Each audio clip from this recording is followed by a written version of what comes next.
мамлекетибиздеги ошол базарлардын кожоюндарына өзүмдүн атымдан бир ыраазычылык билдирип кетким келет. Себеби дегенде мамлекетибиздеги баардык базарлардын кожоюндары биз койгон тапшырмалардын негизинде мамлекетибиздин башчысынын ушу жөнөкөй жанагы сатуучуларга шарт түзүп берүү деген тапшырмасынын негизинде баардыгы өздөрүнүн аренда акыларын түшүрүштү.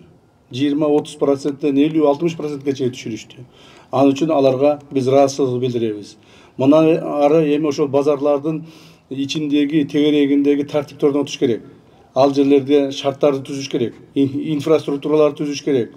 Туалетинен баштап, магазиндеринен баштап, машина кое турган стоянкаларды, тротуарларды, ичинде басып жүргөн жерлерди баардыгына чоң шарттарды түзүп бериш керек. Муну ошондо гана сатуучуларыбыз дагы, сатып алуучуларыбыз дагы, жөнөкөй адамдарыбыздын турмуш тиричилигине дагы оңдоого кайсыдыр бир деңгээлде таасирин тийгизет. Ошол эле мезгилде базарлардын арасындагы эми дагы бир тапшырма бар. Бул базарлардын арасында контейнерлердин кожоюндору менен сүйлөшүү. Себеби ошол эле базарлардын арасында контейнерлер бар экен. Ошолордо бир эле кожоюн 3-төн, 4-төн, 5-тен, 10-дон контейнер алгандары бар экен. Контейнерлердин баалары өтө кымбат экен.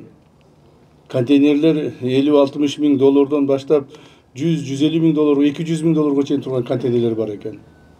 Мына ошолорду, ал контейнерлерди акчасы көп бай адамдар сатып алып коюшуп, жөнөкөй сатуучуларга 20-30 миң сомдон баштап 200-300 сомго чейин арендага тапшырышат экен.